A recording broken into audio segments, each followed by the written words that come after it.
Squared Circle's greatest matches. You're watching it with yours truly, Playboy Buddy Rose, hosted by who? None other than the one and only Bryan Bennett. And this is me, Playboy Buddy Rose, in doll figure. You can have me this way, but you can't have me the Playboy way because the Playboy's married now. But he's here to give you all the information on Squared Circle's greatest matches with the one and only Bryan Bennett. Watch it. Northwest Wrestling fans, welcome to the Squared Circle's greatest matches. I am your host, Lone Wolf Bryan Bennett, and here is my host, just like I promised, Playboy Buddy Rose. And Buddy Rose, I'm going to put you on the spot. I'm going to ask you some questions that you've probably been asked before. I'm going to dig a little bit deeper than anybody else has before. Bryan, I want to say it's a pleasure to be on your show, for being your first guest, your first show, and I hope to be on some other shows and keep everybody in check in the Northwest, more or less. Who were you trained by, and what year did you start, and what state was it that you got trained? 3 questions at the same time. Yeah, go for it. All right. Where I started professional wrestling in 1972, I was trained by Vern Gagne in Minneapolis. I grew up in Minneapolis, too, by the way. Then I lived in Las Vegas for a little while. That's why I say I'm from Las Vegas when I wrestle.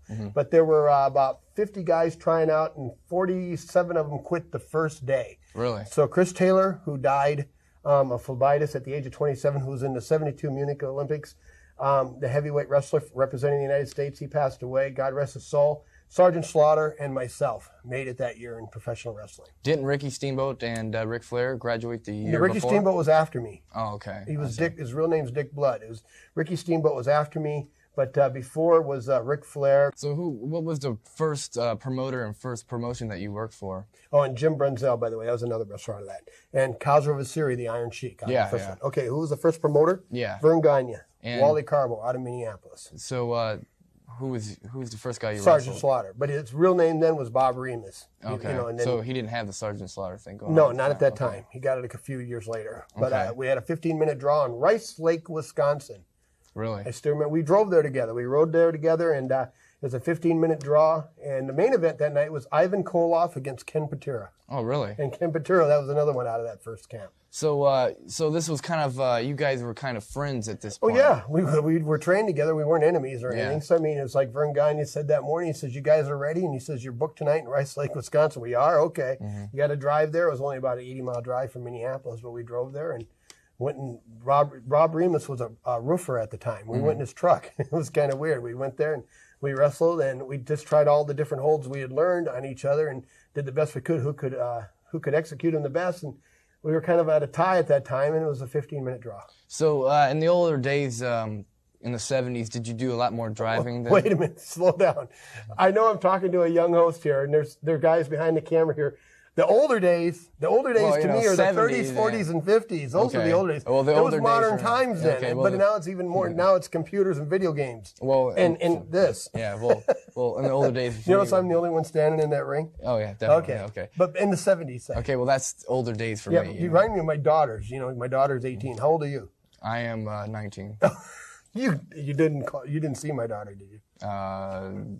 What'd she tell me? Well, why would I say if I did? I got Playboy Buddy Rose, 350 pounds. Yeah, I could be your future father-in-law. That was a little hard to say. Okay, well. Okay, so go ahead. What about the 70s you want to know? Well, I was just saying, did you do a lot more driving then? Because I know a lot of wrestlers do a lot more flying these days. Yeah, because it was like 20 territories in the United States, and you basically wrestled in one territory at that time when there were 20 territories. And I was in the AWA. We had to fly to Denver. It was a little far to drive there. We flew to Denver. We flew to Omaha. The AWA office had a private plane, but we did fly to some of the shots that were like Chicago. We did drive that a couple times. In Milwaukee, we flew. I mean, it wasn't that much. I can still remember it was only a $40 round trip to Chicago or Milwaukee, and that was an hour flight. I mean, now it'd be over 100 and some. Oh, yeah. You know? So, how far was it into your AWA days that you captured the championship with Doug Summers? Days. I like days. Okay, now, when you say Doug Summers, that came about 13 years later. I'd won a lot of titles before then, but I started in late 72, early 73, but went back to the AWA after 2 years of being in 1970. Let's start over again, okay? 73 to 75. Well, if you want me to jump years ahead to the modern times as you'd see it. No, what I'm saying is 1973 to 75, I was in the AWA. Then I went to Texas. That's the NWA at the time. And do they spray in here?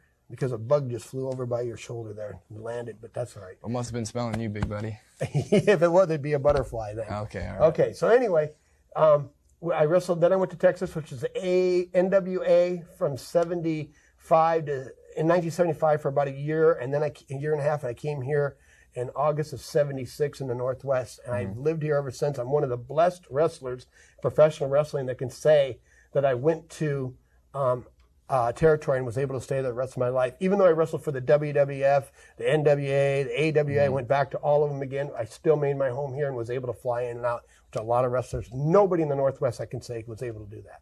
In just a moment, we're going to see Playboy Buddy Rose and the Ripper Oliver in action in the ring as a tag team combination. And, gentlemen, I understand that you've just arrived from the west coast of the country. Well, you see, they're coming from the north, they're coming from the south, they're coming from the east, and they're coming from the west, and the best is coming from the west. Playboy Buddy Rose and Rick Oliver are going after the $25,000, and we're going after those World Tag Team Championships. As you know, in professional wrestling, we are the best that wrestling has to offer. It was the San Francisco 49ers in football, West Coast World Champions. It was the Los Angeles Dodgers in baseball, West Coast World Champions. And it's going to be Playboy Buddy Rose and Rick Oliver, West Coast World Champions. Right, Rick? That's Rose, and Rose caught him coming off the ropes. Quick body slam. Horner breaks it up and charges in again, retaliates in kind. And so Mr. Rose suddenly finds himself fighting the canvas. A moment we're beginning to see here in this case of Mr. Rose, like you said, his element of surprise has been working for him here on Tim's. Other than myself, there's no one that could analyze this, you see. And other than myself, there's no one that could beat Buddy Rose. And Buddy Rose likes to think he could win me. Look at them, though. Is he not tenacious? Is he not always on the attack? That he is. Backbreaker now on Tim's and closes in once again. How did you hook up with Doug Summers? Okay, Was just just because you were 86. Okay, yeah. I went jump back to the AWA. Right. Okay. I still living out here in the Northwest in Vancouver, Washington, with my wife. But no, I went back to the AWA and wrestled for Vern Gagne again, and Doug Summers was there, and I was there, and we teamed up a few matches, went against the Midnight Rockers a lot of times on a lot of occasions. Oh, yeah. ESPN was real big at the time, modern times. Oh, yeah. And ESPN is a big station now.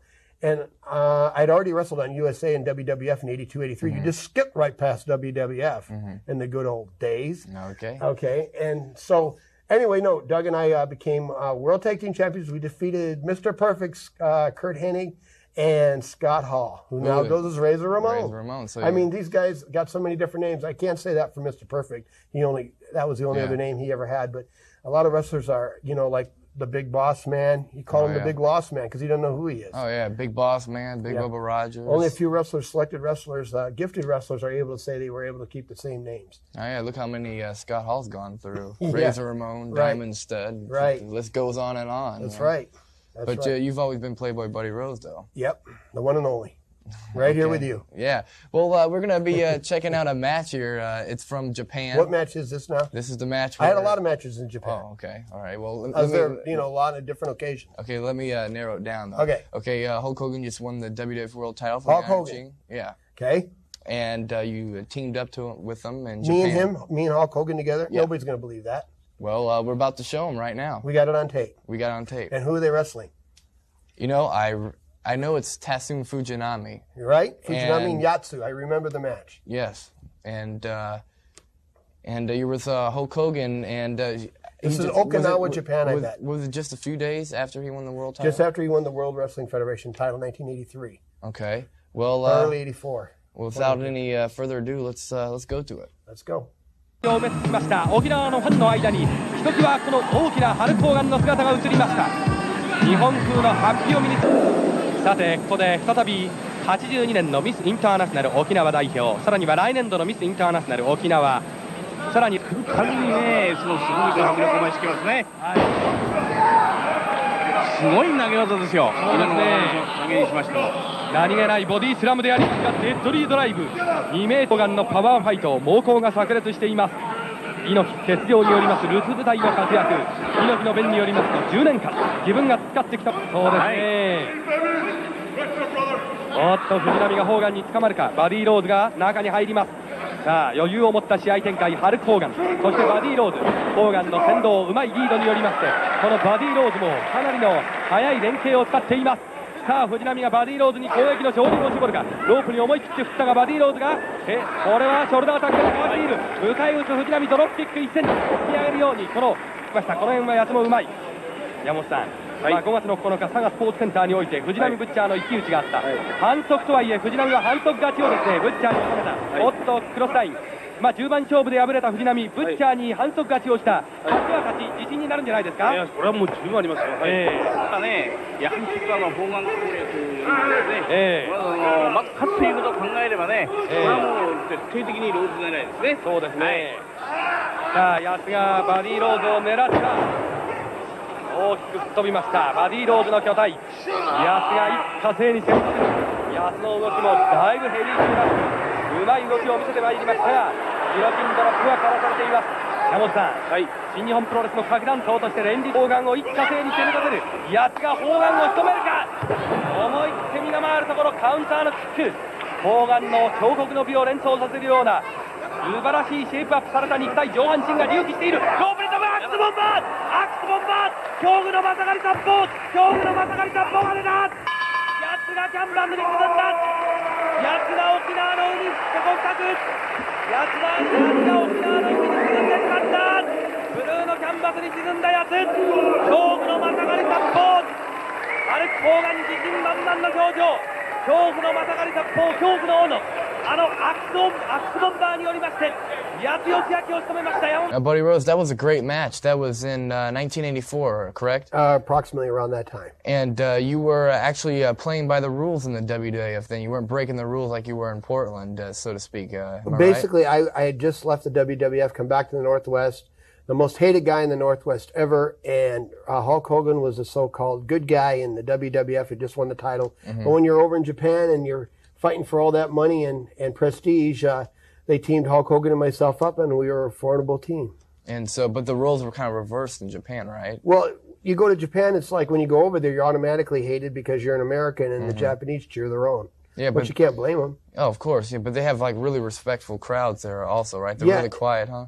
Well, they're quiet in the way they give respect. They observe the matches. Same in baseball or anything. It's just really quiet. You can hear a pin drop. But they cheer like a great move or something, or they cheer the winner or the loser. But or they boo the losers or whatever they want to do. It's just really weird over there. Just really quiet kind of people like that. And when you're wrestling, it's just not. Here people scream out of their seats the whole match usually. But over there, it's a lot different. But I want to ask you a question, what do you think... That's what I'm here for. Okay. What was your best match or that you think you've ever wrestled? All my matches were my best matches. Okay, all right. I mean, because a lot of people would say, I like this match, I'm sorry, I gave you a lot of good matches. What can I say? I should have expected that. Well, I did. Okay. I did. I always gave 100% every time I got up. This Wednesday night, September the 29th, the Seattle Center Arena, the setting for the World's Championship. The matchup between Ric Flair and our very next guest, Playboy Buddy Rose, who has indeed conquered every wrestler, every arena, the toast to the coast as it relates to the West Coast, Madison Square Garden, your home, and now you're right back in Seattle. That's right. I said I wasn't going to wrestle in Seattle again unless I got a World's Heavyweight Championship match with Ric Flair. You people in the Seattle Center Arena know my reputation. I back up what I say. I've won all the big matches, and nobody has defeated or ran out the Playboy from the West Coast. The Playboy left on his own. Thank God airplanes, I can make it back and forth in 5 hours nonstop. And the Playboy is going to make it there in the Seattle Center Arena, and I am going to defeat Ric Flair in the squared circle in front of a sellout crowd in that Seattle Center Arena. I know it's going to be sold out. I know there's going to be a lot of people. Because why? Because they're going to witness the championship change hands. When they get in their cars and they drive off and leave the Seattle Center Arena, they're going to say, I can't believe it. Buddy Rose is the new World's Heavyweight Champion. I will be number one. I will be the World's Heavyweight Champion. And Ric Flair, you will be all through. Your reign as champion will be over. And then I understand that Roddy Piper will be in the Seattle Center Arena on October the 13th. And I was told if I defeat Ric Flair that I have to defend that World's Heavyweight Championship against Roddy Piper. Piper, you can plan on a World's Heavyweight Championship match because I'm going to defeat Flair, and I will be back in Seattle 2 weeks later, and I'll defend it against you, and I'll defend it against anybody because that's the type champion I'm going to be. A first-class champion, and you people know what a first-class stud I am, and I'm going to be number one. Be ready, Piper, after I defeat Flair. Flair, you're going down. I'm going to be the champion. So there we have it from the #1 contender, Playboy Buddy Rose. No doubt looking forward to his opportunity to face the world champion, Ric Flair, as wrestling returns to Seattle this Wednesday night. Okay, what would you say about Roddy Piper and your feud with him? A lot of feuds with Roddy Piper. Great wrestler, too. I can't knock that, but I'll say this. He talks about he only got pinned one time. Oh, I've seen him get pinned a few times by myself. I pinned him a lot of times in the Northwest, and I ran him out of the Northwest. And then, he lost a couple other times throughout the world. I mean, that's not the point, though. The thing is, Roddy Piper is a great wrestler, very good athlete, and was one of the greatest. Right now, he's retired from professional wrestling, doing movies, and good luck to him and what he does, But the bottom line is I'm the one that ran him out of the Northwest, and he's never been able to get over that. I forget the match that you had with him in the Coliseum. It was the largest record crowd in the Coliseum, was it not? Yeah, it was about $120,000 house, if that means anything to anybody. And it was sold out, and the biggest crowd in the history for a sporting event as far as boxing or wrestling. And that was a cage match, huh? No, it wasn't a cage. We just had a regular match. Here's the funny thing about it. Roddy, I heard him. He had a radio show, too. Had, keyword, had. And he doesn't have it now, but he's real busy doing movies. He said that they needed to sell a product down there and try to get some sponsors with a radio show, and so he's going to step aside for a while. There are 2 wrestling shows around there, and they're gone. I'm still going. I'm still standing just like him in that squared circle right here in the Dow. But the bottom line is this. He said he was the most hated wrestler at one time in the world of professional wrestling, United States, anywhere. And he said that nobody had ever topped that. Well, I topped it because when he was in New York and he did that thing to Cyndi Lauper and all those celebrities, he said when he came back here, he told Don Owens that he says, I'm afraid I'm going to get booed when I wrestled Buddy Rose. He said, I don't think so, Don said. And when we went into the ring and that night in the Coliseum, I had a standing ovation of boos. He had a standing ovation of cheers. They didn't care what he did back there. I was still the most hated wrestler in wrestling, and he couldn't top it. And you're proud I don't know why he went on the radio and said that he was the most hated. And you're proud of that, huh? Yeah, I mean, I did my job. I want to thank the crew for bringing in me some water, and I appreciate it very much, Brian. So how did you get that name Playboy Buddy Rose from being with a lot of girls? Jesus, buddy. What's wrong with that water? It's not the question you just had me. That's not tough. Yeah, it's from being with a lot of girls. What's in that water? It's water. Jeez. H2O, you know what I'm saying? Jesus, too much. Go ahead. Well, let's fire the guy who got that water right now, It's all right. Pink slip in the mail, you know what I mean? So how did I get the name Playboy? Yeah. From being with a lot of girls. Really? From a lot of girls wanting to be with Playboy. Okay. But you're married now. That's right. I am married. Oh, that's right. I got to admit, that's a very good question. Yes. But I mean, that's how I got the name before I got married. But my wife understands. Okay, but we'll leave that alone. That's right. All right, okay. When I go home, I'm just Buddy. All right. Buddy. And then when you're in matches, then you are Playboy. I'm Playboy again. All right. But I draw the line now. Okay. So you're not as wild as you used to be, though. Wild? Yeah. I call it wild, call it whatever you want. I was 24/7 back in the 70s and 80s. Okay. And still could be if I wanted to be, but my wife's the lucky one now.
us in paradise.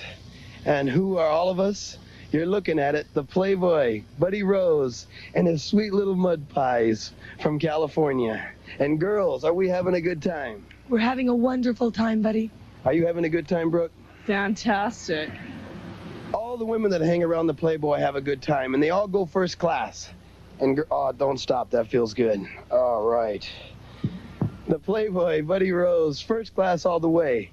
You know, in professional wrestling, to be the best, you have to be a winner. And that's exactly what I am. I am a winner. I am championship caliber. I am in the top 10 of the highest paid professional wrestlers in professional wrestling. And when you are a winner, you can live this style. The style of first class only. Look at it. Waikiki Beach in Honolulu. All you people are back there in the mainland, and you wish you were me. You wish you were here. Oh, that feels good. You wish you were here. You wish you had my money. You wish you had this body. You wish you had my women.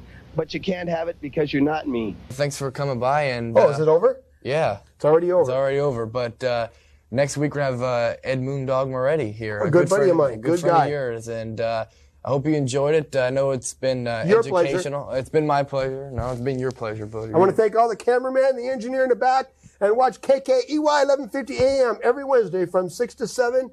And until next time, America. See ya. Yours truly, Playboy Buddy Rose, on what? Bryan Bennett Squared Circle interviews. Squared Circle what?